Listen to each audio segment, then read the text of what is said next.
안녕하세요. 시어머니와 함께 사는 30대 전업주부입니다.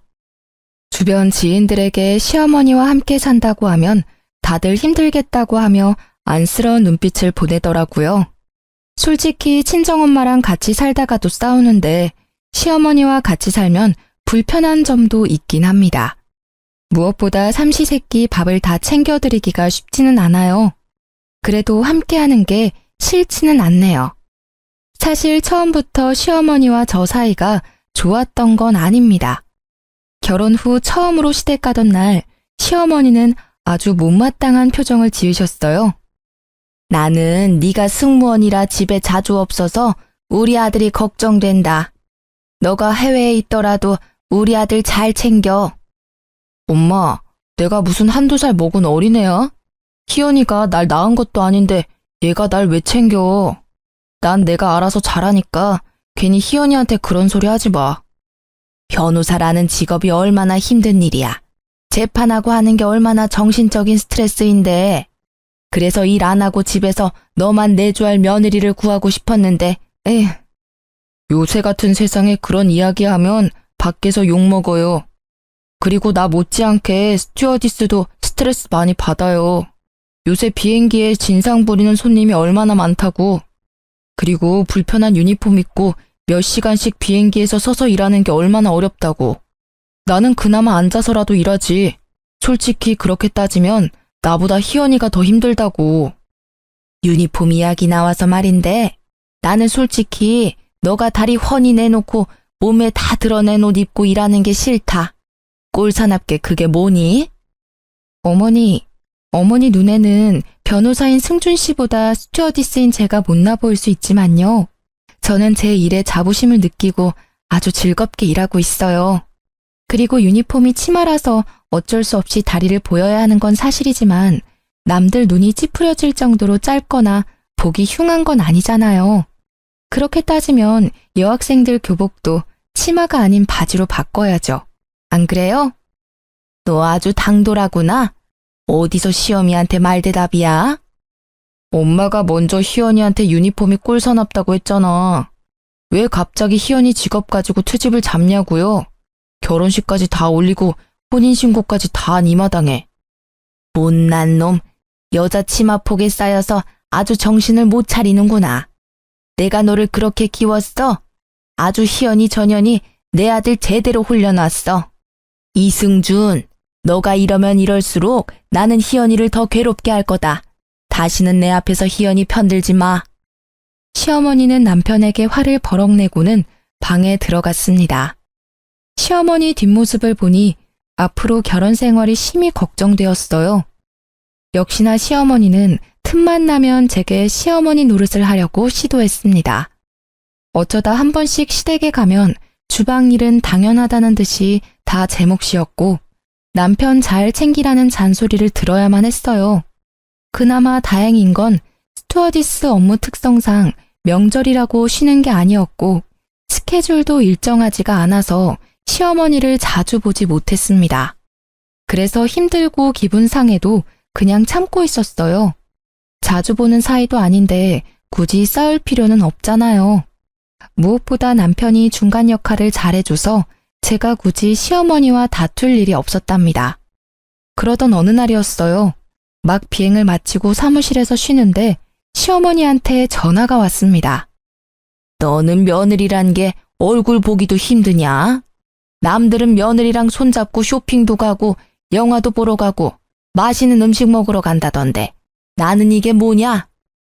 항상 절 볼 때마다 벌레 보는 듯한 표정을 지으시던 시어머니가 며느리와 시간을 못 보낸다고 신세한탄을 하는데 조금 어이가 없었습니다. 속으로는 영화 보러 같이 가자고 해도 싫어하실 거 아니냐고 말하고 싶었지만 비행이 막 끝나 피곤해서 굳이 통화를 길게 하고 싶지는 않았어요. 어머니, 다음에 저 쉬는 날에 같이 영화도 보러 가고 해요. 그런데 무슨 일로 전화하셨어요? 시어미가 며느리한테 전화도 못하냐? 영화는 바라지도 않는다. 네가 좀 바쁜 몸이니? 나는 네가 바쁜 거 다 이해할 테니 다만 이제부터는 매일 안부 전화해. 그래도 가족인데 생사는 확인해야 하지 않겠어? 매일 안부 전화요? 그래. 매일 보겠다는 것도 아니고 핸드폰으로 전화 한 통 하자는데 싫냐? 싫은 건 아니지만 스케줄이 낮에만 있는 게 아니고 밤에도 있어서 힘들 것 같은데요. 게다가 해외에 나가 있으면 시차 차이 때문에 저는 낮이지만 어머니는 밤일 수도 있고요. 상관없어. 그래도 매일 전화해. 하루도 빠짐없이. 참, 승준이한테는 말하지 말고. 왜요? 그래도 남편도 알아야. 승준이 재판으로 정신없는 아이다. 하찮은 집안일 따위 신경 쓸 아이 아니라고. 절대 이야기하지 마. 괜히 떠벌려서 승준이가 신경 쓰이게 한다던가 하루라도 안부 전화 빠지면 혼날 줄 알아. 다음날 시어머니가 시킨 대로 아침에 출근하며 안부 전화를 했습니다. 그래, 말 들으니까 보기 좋구나. 아침에 출근하면서 우리 아들 밥은 먹였니? 승준 씨 아침에 밥 먹으면 소화가 안 된다고 해서 미숫가루에 토스트 정도만 해서 먹어요. 그래서 오늘도 미숫가루 먹고 출근했어요. 무슨 소리야? 우리 승준이 나랑 있을 땐 아침밥 다 챙겨 먹고 갔는데 미숫가루에 빵 쪼가리 먹고 어떻게 하루를 버티니? 너는 네가 해외에 나가 있을 동안 승준이를 못 챙기면 한국에 있을 때만이라도 밥을 잘 챙겨야 할 거 아니냐? 우리 승준이 어디 아프기라도 하면 어쩌려고? 승준 씨가 어머니와 같이 살았을 때 하도 먹고 가라고 해서 어쩔 수 없이 먹긴 했는데 온종일 속이 더부룩해서 고생했다고 하더라고요. 그래서 저랑 결혼 후에는 미숫가루에 간단한 빵 먹고 출근해요. 내가 이래서 너한테 매일 안부 전화를 하라는 거야. 승준이 머리 쓰는 일이라 스트레스도 많을 텐데 그리 부실하게 먹어서 걱정되는구나. 어제 저녁 때는 승준이 뭐 먹였어? 승준 씨가 어제 늦게 끝나고 와서 간단히 치킨 시켜 먹었는데요. 치킨을 시켜 먹어? 가게에서 어떤 기름에다가 튀긴지도 모르는 그런 음식을 먹였단 말이야? 그깟 치킨 그냥 닭 한 마리 사다가 기름에 튀기면 되는 거를 왜 굳이 사다 먹여? 그래서 우리 승준이 힘이 나겠니? 안 되겠다. 오늘 내가 사골 끓여서 집에 가마. 내일 아침부터 승준이 사골국에다가 말아서 밥 잘 먹여라. 알겠니? 그날 밤 시어머니는 정말로 사골국을 한솥 끓여서 왔지만 남편은 좋아하지도 않는 사골국을 왜 끓여왔냐고 하더라고요. 당연히 남편은 다음날 사골국을 먹지 않았습니다. 그 뒤로도 매일 안부 전화를 했고 그때마다 시어머니는 아들 걱정뿐이었어요. 며칠 뒤 그날은 런던 비행 스케줄이 잡힌 날이었고 시차 때문에 전화 못할 수도 있어서 시어머니한테 미리 말했습니다. 시차는 무슨 상관없다. 오늘 다른 나라 도착하자마자 꼭 전화해라. 솔직히 네가 거기서 다른 남자를 만나 불륜을 저지를 수도 있잖아. 나는 널 못 믿으니 목소리라도 들어야겠다. 시어머니의 말도 안 되는 억지에 기분이 확 상했습니다. 그렇게까지 절 못 믿겠다고 하시니 한국 시각이 몇 시가 되든 간에 도착하자마자 전화해야겠다는 생각이 들었어요. 한국에서 런던까지 12시간가량 비행을 마치고 한숨 돌리니 런던 현지 시각이 오후 7시였고 곧바로 안부 전화했더니 받지 않았습니다. 그때 한국 시각은 새벽 3시, 깊은 잠을 잘 시간이었거든요. 그냥 끊으려다가 시어머니의 막말이 떠올라 다시 전화를 걸었습니다. 이번에는 잠에 취한 목소리로 전화를 받더라고요. 지금 몇 시인데 전화질이야? 어머, 한국은 새벽인가 봐요. 여기 런던은 오후 7시거든요. 어머니, 저 지금 도착했다고 전화 건 거예요. 이제 숙소에서 짐 풀고 자려고요. 한 번 안 받으면 자는가 보다 하고 말아야지. 왜 2번이나 해서 사람 잠을 깨워? 겨우 잠들었는데. 제가 다른 남자 만나 불륜 저지르면 어떡하냐고 하셨잖아요. 걱정이 너무 크셔서 전화했어요. 제 걱정 때문에 잠도 제대로 못 주무시나 봐요. 숙소에는 여자 스튜어디스만 있으니까 제가 불륜을 저지른다는 걱정하지 마세요. 아유, 내가 말을 말아야지. 시어머니는 전화를 끊었고 그 뒤로 다시는 전화하라는 말은 하지 않았습니다. 어느덧 결혼한 지 2년이 되었고 그 무렵 대유행 바이러스가 전 세계로 퍼졌어요. 해외여행이 중단되면서 스튜어디스 대부분이 해고당했고 저 역시 마찬가지였습니다. 게다가 신혼집 전세가 만기가 되었고 집주인이 들어와 산다고 해서 집을 새로 구해야만 했어요. 그런데 집값이 너무 비싸고 저까지 해고당해서 경제적으로도 힘들었습니다. 다시 새로운 일을 구하려 했지만 경기도 어렵고 코로나라는 상황 때문에 사람을 새로 뽑는 곳이 거의 없었어요. 이렇게 막막한 날들을 보내던 중 남편이 진지하게 할 말이 있다고 하며 다가왔습니다. 요새 엄마가 많이 우울해하셔. 혼자 계셔서 더 걱정도 되고. 그래서 말인데 우리 전세도 끝났고 집값이 너무 비싸서 구하기도 힘든 상황이니 엄마랑 같이 사는 건 어때? 사실 시어머니는 아들 부심이 아주 대단했습니다. 시아버지는 남편 어릴 때 돌아가셨고 시어머니 혼자 남편을 키워서 변호사를 만든 거였거든요. 다행히 시어머니 집안이 원래 잘 살아서 혼자 키워도 경제적인 어려움은 없었다고 들었습니다. 반면 저는 부모님이 두 분 다 돌아가셨어요. 제가 중학교 때 엄마가 병으로 돌아가시고 아빠는 저와 남편이 연애할 때 돌아가셨습니다. 그래도 아빠가 회사 생활을 열심히 하셔서 경제적으로 부족하지는 않았어요.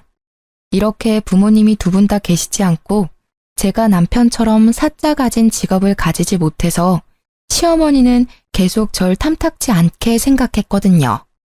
이런 상황에서 남편이 같이 살자고 하니 고민이 돼서 쉽게 말을 하지 못하고 있었습니다.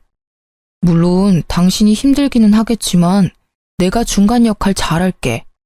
그동안 시어머니가 구박할 때마다 남편이 먼저 화를 내고 아닌 건 아니라고 딱 잘라주었습니다. 그래도 어쩌다 한번 보는 것과 같이 사는 것은 많이 다르잖아요. 고민이 되더라고요. 진지하게 생각해 볼게. 아무래도 며느리가 시어머니랑 같이 산다는 게 쉽게 결정할 문제는 아니잖아. 맞아, 절대 쉽지 않지. 그런데 금전적으로나 여러 가지 상황으로나 이게 아무래도 가장 좋은 길인 것 같아서 나는 당신 의견을 전적으로 따를 테니까 잘 고민하고 알려줘. 그 뒤로 합가 문제로 몇 날 며칠 고민했고 결국 합가를 결심했습니다. 당장 돈이 없기도 하고 무엇보다 시어머니가 매일같이 남편에게 전화해서는 우울하다며 울더라고요. 제가 부조리한 상황에서 참고만 사는 성격도 아니고 남편도 중간 역할 잘하겠다고 하니 남편 믿고 시댁에 들어가게 되었죠. 그렇게 처음으로 시댁에 들어간 날 시어머니는 같이 살게 돼서 좋다며 음식을 많이 준비해 놨더라고요. 그런데 밥과 국을 시어머니 본인과 남편 것 이렇게 딱 2인분만 준비한 거 있죠? 어머니, 왜 제 밥과 국은 없어요? 나이 들어봐라. 맨날 하던 밥도 제대로 못하겠다. 그리고 내가 너 밥이랑 국도 차려줘야 하니? 밥통도 비워졌고 저기 쌀도 있으니까 네가 알아서 해먹어라. 어차피 밥, 국 하는 김에 조금 더 하면 되지. 그리고 내 밥은 차려주면서 며느리 밥은 왜 못 차려줘? 며느리 옆에 있다고 구박하거나 뭐라고 하지 마. 남편은 자리에서 일어나 밥그릇과 국그릇을 가져와 자신의 밥과 국을 덜어주었습니다. 그래서 저도 같이 먹기 시작하는데 시어머니가 고기와 같은 반찬을 다 남편 쪽으로 밀어넣더라고요. 보니까 제 앞에는 김치뿐이었고 남편 앞에는 고기에 제철 나물에 생선 반찬이 있었습니다. 엄마, 나도 팔 다 닿아. 식탁 모서리에 있어도 내가 팔 뻗어서 먹을 수 있다고. 도대체 왜 그래? 며느리 왔으니까 무슨 시어머니 노릇이라도 하겠다는 거야? 왜 희연이는 먹기 힘들게 모든 반찬을 다 내 앞에다가 놓냐고. 이게 아들을 생각하는 엄마 마음이다. 니는 아직 네 자식 안 낳아봐서 몰라. 내 자식 고기 한 점, 생선 한 점이라도 먹이고 싶은 내 마음이라고. 넌 알지도 못하면서. 엄마가 이러면 너무 부끄러워. 그러니까 이러지 마. 만약에 계속 이러면 나 희연이 데리고 월세방이라도 들어가서 살 거야. 알겠어요? 알았다, 알겠어. 아유, 너 무서워서 괴롭히겠냐? 아들 키운 거 소용없다니까. 하지만 말과는 다르게 시어머니 눈은 저를 매섭게 흘겨보고 있었습니다. 다음 날 아직 날이 밝지도 않은 새벽 5시부터 시어머니가 저만 깨워서는 조용히 나오라고 성화였어요. 아직 해도 안 떴는데 왜 벌써 깨우세요? 벌써? 너는 생각이 있는 거냐 없는 거냐? 승준이 출근해야 하니 얼른 아침밥 준비해야 할 거 아니냐? 어제 내가 식재료 다 써버려서 냉장고 텅텅 비었으니 얼른 새벽 시장 가서 장 봐. 얼른 나가라고 독촉해서 어쩔 수 없이 새벽 시장에 갈 채비를 위해 방으로 향했습니다. 어디 가는 거냐? 새벽 시장 가라니까. 왜 도로 방에 들어가? 이 새벽에 잠옷 입고 머리 이러고 시장 가면 사람들이 저 제정신 아닌 사람으로 봐요. 옷은 갈아입고 나가야죠. 지갑도 챙기고요. 방에 들어가니 잠기가 밝은 남편이 이미 일어나서는 신경이 곤두서 있었습니다. 아직 해도 안 떴는데 무슨 일이야? 어머니가 당신 아침 먹여야 한다고 밥상 준비하라고 그러시네. 그래서 지금 새벽 시장에 장 보러 가. 남편은 제 말이 떨어지기가 무섭게 방문을 열었습니다. 문 앞에서는 시어머니가 팔짱을 끼고 제가 나오기만을 기다리고 있었어요. 그런데 기다리던 제가 아닌 남편이 나오자 당황해 하더라고요. 아, 아들 일어났어? 좀 더 자지 않고. 계속 들락날락 하는데 내가 어떻게 자. 그리고 내가 언제부터 아침 챙겨 먹었다고. 엄마가 아침밥 차려줘도 나 안 먹었잖아. 기억 안 나? 나 희연이한테 아침 차려주라는 말 안 했어. 희연이가 아침에 너 밥 차린다고 혼자 일어나 있길래 나도 도와주러 나온 거야. 무슨 말도 안 되는 소리야. 희연이 결혼하고 한 번도 내 아침 차려준 적 없어. 내가 나 아침 안 먹는다고 말해서 아침에는 아예 밥 준비도 안 했다고. 그런데 무슨 갑자기 새벽 5시부터 일어나서 아침을 준비해? 보나마나 엄마가 시킨 거겠지. 희연아, 신경 쓰지 말고 얼른 들어가서 더 자. 남편은 제 손을 붙잡고 방으로 들어갔고 시어머니는 그 뒤에서 아무 말도 못하고 계속 흘겨보았습니다. 그 매서운 눈빛을 보니 앞으로 시집살이가 녹록지 않겠다는 생각이 들었어요. 그리고 속으로 다짐했죠. 당하고만 살지 않으려면 정신 똑바로 차려야겠다고요. 그날 오전 남편이 출근하자마자 시어머니가 저를 불렀습니다. 그러더니 냉장고의 모든 음식을 다 꺼내더라고요. 분명 새벽에는 냉장고에 식재료가 없다고는 했지만 냉장고는 각종 음식으로 가득 채워져 있었습니다. 어느 정도냐면 전쟁 나서 못 사 먹어도 이 냉장고만 있으면 한 달은 넉넉히 먹고 살겠더라고요. 사실 남편이 그동안 그렇게 버리라고 했지만 시어머니는 언젠간 다 쓸모 있다며 절대 버리지 않았습니다. 이제야 다 꺼냈네. 나는 친구들 만나러 다녀올 테니 너는 냉장고 청소도 하고 이 음식들 다 보기 좋게 정리해라. 음식들 있을 때는 몰랐는데 보니까 냉장고 구석구석 음식 국물 같은 게 많이 묻었더라. 하나도 남김없이 깨끗하게 닦아놔. 알겠니? 이 말을 남기고 시어머니는 나갔습니다. 냉장고를 열어보니 김치국물은 기본이고 각종 음식물 찌꺼기에 벌레 사체까지 있더라고요. 그동안 이런 냉장고에서 나온 음식으로 요리를 했다고 생각하니 속이 울렁거릴 지경이었습니다. 고무장갑을 끼고 1시간가량을 수세미로 문지르고 행주로 닦아가며 청소했네요. 그리고 다시 식재료들을 넣으려는데 식재료들이 하나같이 먹을 수 없는 음식들이었습니다. 언제 산지도 모르는 돌덩이 같은 김밥, 뚜껑만 열어도 신냄새가 코를 찌르는 김치, 색이 이미 이상하게 변한 나물까지 뭐 하나 제대로 쓸만한 게 없어 보였어요. 어차피 먹을 수도 없으니 음식물 쓰레기로 버려버렸습니다. 그렇게 정리를 마치고 간단히 라면으로 아침 겸 점심을 먹었어요. 그날 오후 시어머니가 식재료를 한가득 들고 왔습니다. 내가 시킨 일은 다 했어? 냉장고 검사 좀 하자. 냉장고 문을 연 시어머니는 화를 내기 시작했습니다. 냉장고가 왜 텅텅 비었어? 다 버린 거야? 너 내가 일 시켰다고 반항해? 반항이 아니라 아무리 봐도 제가 보기엔 먹을 수 없어 보이던데요. 돌덩이 같은 김밥에 완전 신김치에 나물도 다 상해서 버렸죠. 왜 못 먹어? 다 먹을 수 있었어. 생각이 아무리 없어도 그렇지 귀한 음식들을 죄다 내다 버리면 어떡하니? 이렇게 음식 다 버리면 벌 받아.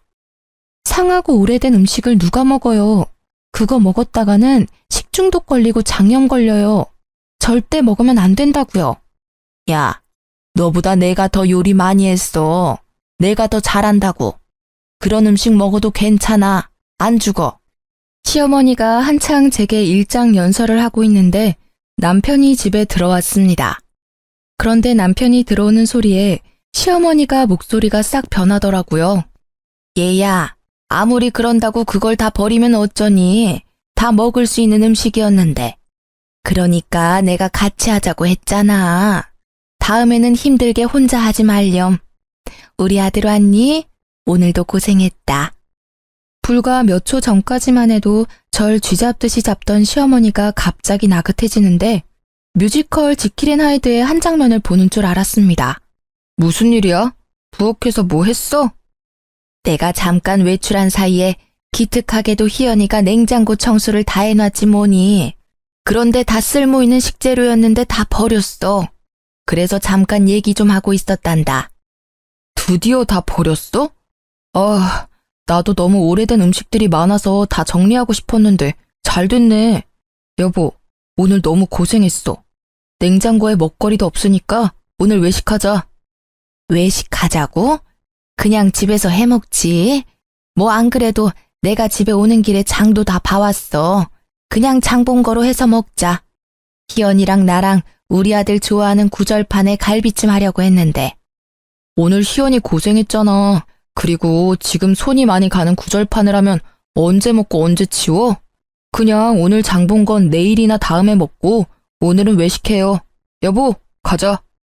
시어머니는 음식을 시키려고 했지만 남편 성화에 어쩔 수 없이 외식하게 되었어요. 외식하면서도 얼마나 절 노려보던지 제 얼굴 반쪽이 달아 없어질 뻔했답니다.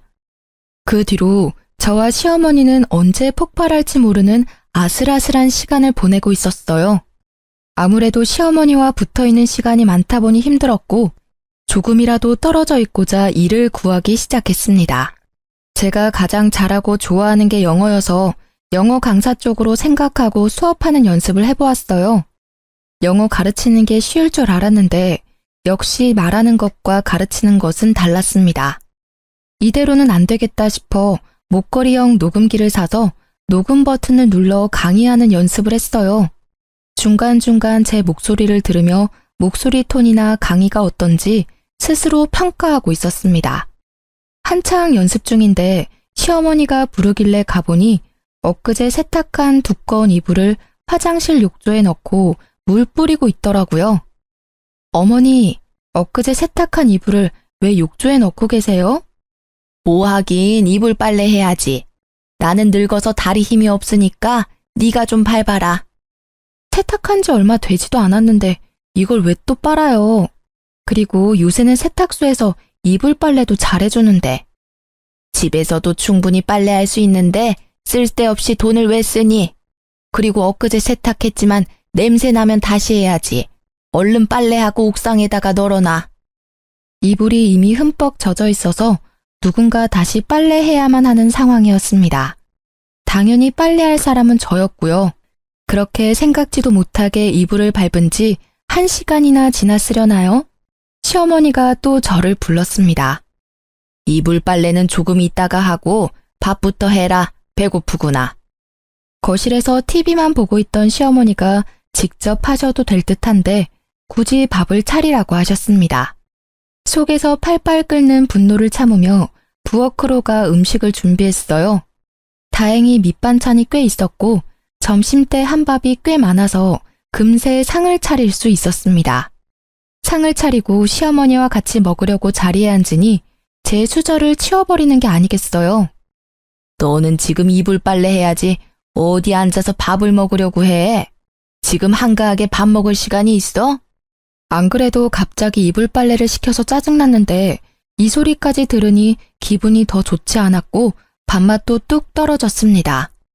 어차피 기분 좋지 않을 때 밥 먹으면 체하니 알겠다고 하고 화장실로 가서 다시 이불 빨래를 시작했어요. 그렇게 10분 정도 지났으려나요? 이불이 시어머니라고 생각하며 연락에 밟고 있는데 남편이 왔습니다. 뭐야, 중준이 오늘 야근한다고 하지 않았니? 일이 생각보다 빨리 끝나서 그냥 퇴근했어요. 그런데 여보, 그 이불 엊그제 내가 빨아서 옥상에다가 널어둔 건데 왜 또 빨고 있어? 아유 참, 내가 밥 먹고 같이 이불 빨래 하자니까 나 힘들다고 굳이 꼭 혼자 하려고 하네. 희연아, 나 밥 다 먹었으니까 이제 너도 가서 밥 먹어라. 내가 마무리할게. 설마 엄마가 희연이한테 시킨 거야? 저 이불 내가 널었다고 희연이한테도 분명 말했는데? 내가 설마 며느리한테 이불 빨래 시켰겠니? 희연이가 이불이 잘못 말려졌는지 냄새가 난다고 이불 빨래를 하겠다잖아. 그냥 세탁소에 맡기자니까 끝까지 싫다고 하고. 어머니, 무슨 말씀이세요? 저 방에 있는데 어머니께서 저를 부르셨잖아요. 이불 빨래 하라고요. 예, 내가 언제 그랬다 그래? 왜 생사람을 잡니? 시어머니는 남편 앞에서 딱 잡아떼며 아니라고 했습니다. 순간 제 목에 걸린 녹음기가 생각났어요. 사실 아까 강의 연습한다고 녹음 버튼을 누르고 아직 꺼두지 않았거든요. 그래서 녹음기를 켜서 남편과 시어머니한테 들려주었습니다. 녹음기에는 아주 명확하게 시어머니가 이불 빨래를 시킨 대화가 다 녹음되어 있었고, 다 들은 남편이 시어머니한테 화를 냈어요. 엄마가 희연이한테 이불 빨래 시켰네. 더러워진 이불도 아니고 엊그제 빨래한 이불을 왜 또 빨라고 그래요? 남편 말에 시어머니는 아무 말도 하지 못했습니다. 빼도 박도 못할 명확한 증거가 있으니 오리발도 못 내밀더라고요. 엄마, 기분 나쁘게 생각하지 말고 들어요. 내가 정말 엄마가 걱정돼서 그래. 요새 엄마가 화도 많아진 것 같고 자주 깜빡깜빡 하는 것 같아. 내 친구 부모님이 엄마처럼 화도 많이 내고 말이 자주 바뀌는 증세를 보이다가 뭔가 이상해서 병원 검진 받으니까 치매였대. 나 지금 엄마가 치매가 아닐까 너무 걱정돼. 한번 검사 받아보자. 치매는 무슨, 아니야, 나 괜찮아. 아주 건강하다고. 남편은 진지하게 시어머니의 치매를 의심하고 시어머니는 아니라고 했습니다. 당연히 아니겠죠. 그저 저를 괴롭히고 싶은 거니까요. 며칠 뒤, 그날은 시어머니 생신을 앞둔 평일이었습니다. 남편이 출근하자마자 시어머니가 부르더라고요. 토요일이 내 생일인 거 알지? 그래서 오늘 내 친구들 집으로 초대했다. 점심때 온다니까 음식 준비해라. 오늘이요? 저 음식도 잘 못하는데 그걸 지금 말씀해 주시면 언제 준비해요? 그래서 내가 장은 다 봐놨어. 냉장고에 보면 갈비찜이랑 구절판, 잡채, 나물, 삼색전 할 수 있도록 식재료 다 있다. 지금부터 준비하면 딱 맞게 끝나겠네. 어머니, 전 정말 못해요. 그냥 배달시켜요. 솔직히 제가 잘하지도 못하는 요리에서 어머니 부끄러워지느니 그냥 깔끔하게 배달시키는 게 낫잖아요. 시간도 절약되고요. 배달 같은 소리 하고 있네. 야, 집에 다들 오겠다는 이유가 뭔데? 며느리 손맛 보고 싶어서 그런 거 아니야. 그런데 배달시켜 먹는 게 말이 돼? 그럴 거면 그냥 나가서 사 먹고 말지. 헛소리 집어치우고 요리 시작해. 시어머니 성화에 어쩔 수 없이 알겠다고 했습니다. 그래서 음식을 하기는 했는데 간을 잘 못 맞추겠더라고요. 뭔가 짠 것 같기도 하고 싱겁기도 한 것 같은 게 도무지 뭘 어찌 해야 할지 몰랐습니다. 어차피 이 음식들은 시어머니와 친구들이 드시니까 시어머니한테 간을 부탁했어요. 어머니, 제가 도무지 간을 못 맞추겠네요. 간 좀 한번 봐주시겠어요?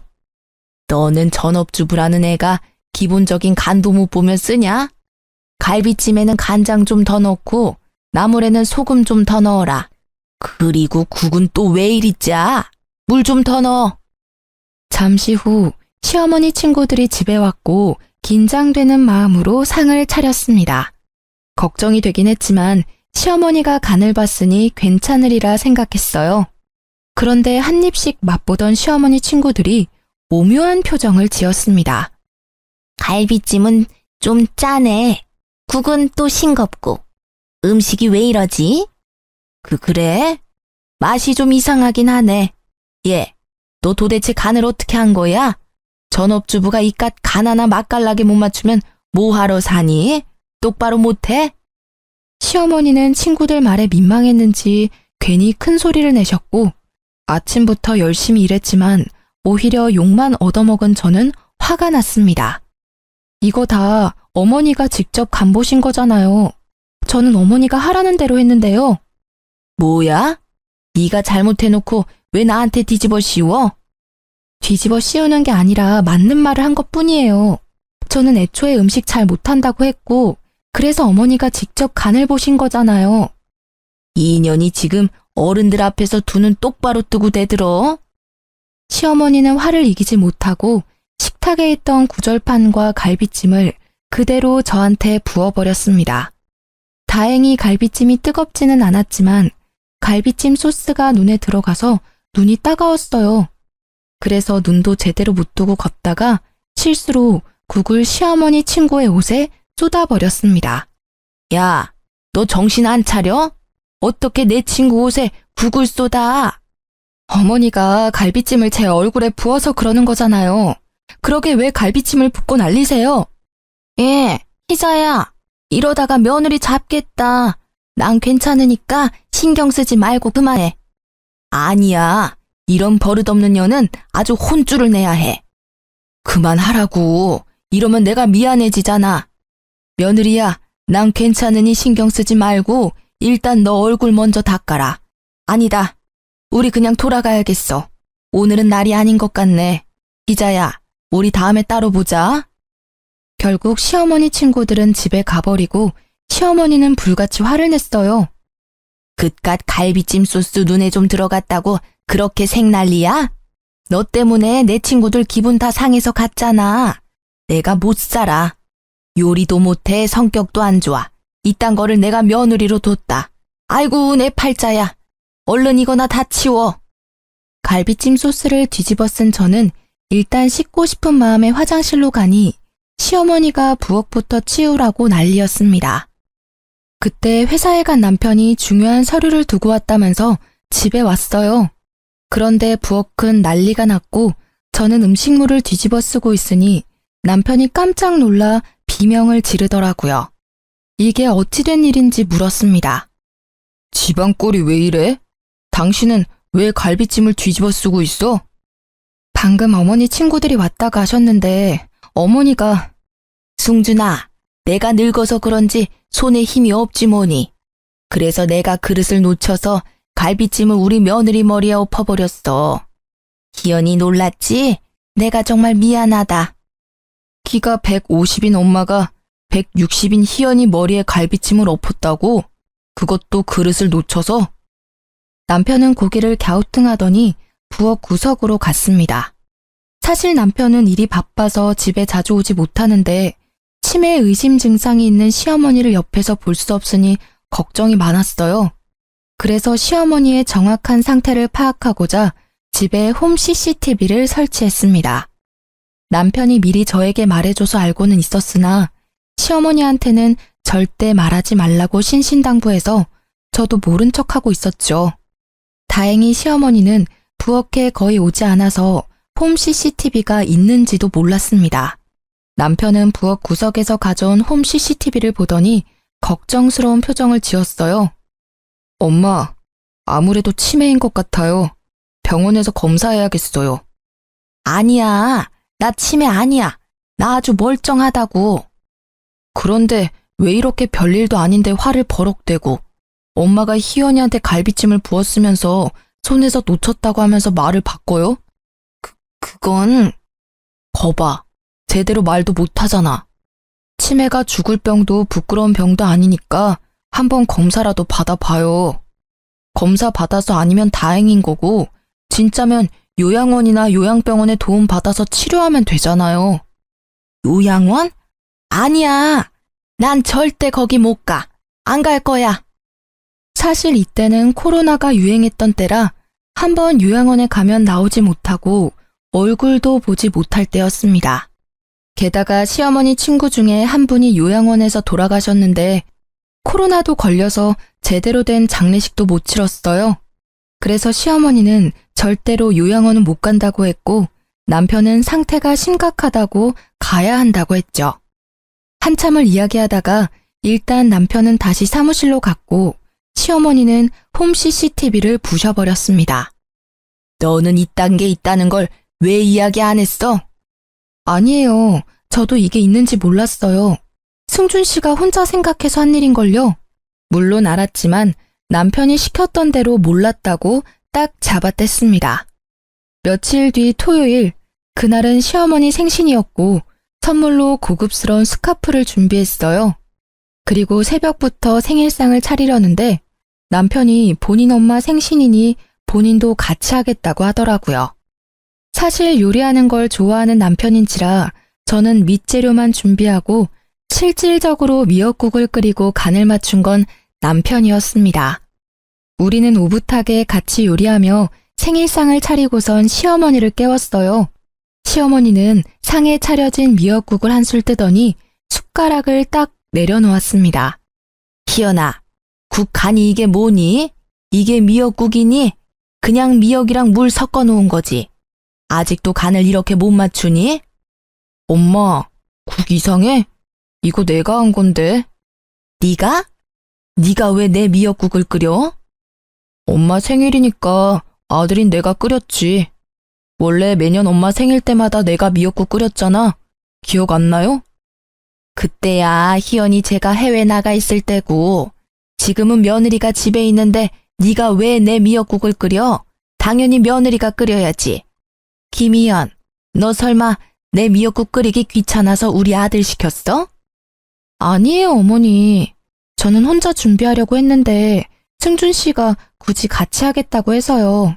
그리고 아시겠지만 저는 간을 잘 못 맞추잖아요. 저보다는 남편이 간을 잘 맞추니까 미역국도 끓인 거죠. 맛이 없으세요? 전 맛있는데. 그게 아니라 밖에서 일하느라 몸도 마음도 힘든 애가 집에서도 주방일 하는 건 아니지 않니? 승준이가 미역국을 끓인다고 해도 너가 생각이라는 게 있으면 당연히 말려야 하는 거 아니냐고. 어머니, 승준 씨가 매일 주방일 하는 것도 아니고 오늘 딱 하루인데 너무 걱정하시는 거 아니에요? 맞아, 엄마. 내가 뭐 매일 집안일해? 엄마 생일이라서 하루 한 거잖아. 그리고 엄밀히 따지면 피 한 방울 안 섞인 며느리가 미역국 끓이는 것보다 아들인 내가 미역국 끓이는 게 맞지. 안 그래? 시어머니는 표정이 확 일그러지더니 아무 말 없이 밥을 먹었습니다. 아침을 먹은 뒤 시어머니한테 제가 준비한 스카프를 드렸고 다행히 예쁘다고 했어요. 그날 오후 남편은 방에서 잠깐 일하고 있고 저는 화장실에 갔다가 나오는데 시어머니가 선물한 스카프를 들고 저를 몰래 불렀습니다. 그러더니 아주 작은 목소리로 속삭이듯이 말했어요. 스카프가 이게 뭐니? 너는 이 스카프가 예쁘다고 생각해? 네가 한번 이 스카프 둘러봐라. 보는 눈이 촌스러워서는. 시어머니는 제 목에 스카프를 두르더니 거칠게 양끝을 당겼습니다. 힘이 세지는 않았지만 그래도 양끝을 당기니 목이 살짝 졸려서 캑캑댔어요. 그런데 그때 방에서 일하던 남편이 나왔습니다. 지금 이게 뭐 하는 짓이에요? 아니, 그게 아니라. 엄마 진짜 미친 거예요? 왜 목을 졸라요? 도대체 왜 그래요, 왜? 이래도 엄마가 멀쩡하다고요? 지금 엄마 하는 행동을 봐봐요. 대체 왜 아니라고 우기시는 거예요? 그게 아니라, 아들아, 내 말 좀 들어봐. 오해야. 그러나 남편은 이미 화가 나서 시어머니 말을 들으려 하지 않았어요. 화가 난 남편은 방에 들어가더니 외출 준비를 했습니다. 다들 외출 준비해. 엄마 생일이니까 교회로 나가서 이야기하자. 어디로 가는지 궁금했지만 남편 얼굴이 얼음장보다 차가워서 저나 시어머니나 아무 말 못하고 남편을 따라 나설 수밖에 없었습니다. 그렇게 차를 타고 간 곳은 웬 요양원이었어요. 요양원은 왜 온 거니? 여기 내 친구 아버지가 운영하는 요양원이에요. 엄마가 말도 자주 바뀌고 난폭해지는 게 아무래도 치매 같아서 요양원 알아봤어요. 그럼 날 여기에 보내겠다는 거야? 어떻게 멀쩡한 어미를 버리니? 요새 요양원에 한번 들어가면 죽어서야 나온다던데 난 절대 못 간다. 엄마를 버리려는 게 아니라 의학적인 도움을 받으려는 거예요. 엄마 요새 너무 이상해. 말도 수시로 바뀌고 자주 거칠게 행동하잖아. 조금 전만 해도 엄마가 희연이 목도 조르고 이게 다 치매 초기 증상이래. 나중에 중증 치매로 발전하기 전에 여기서 도움 받자. 아니야, 아니라고.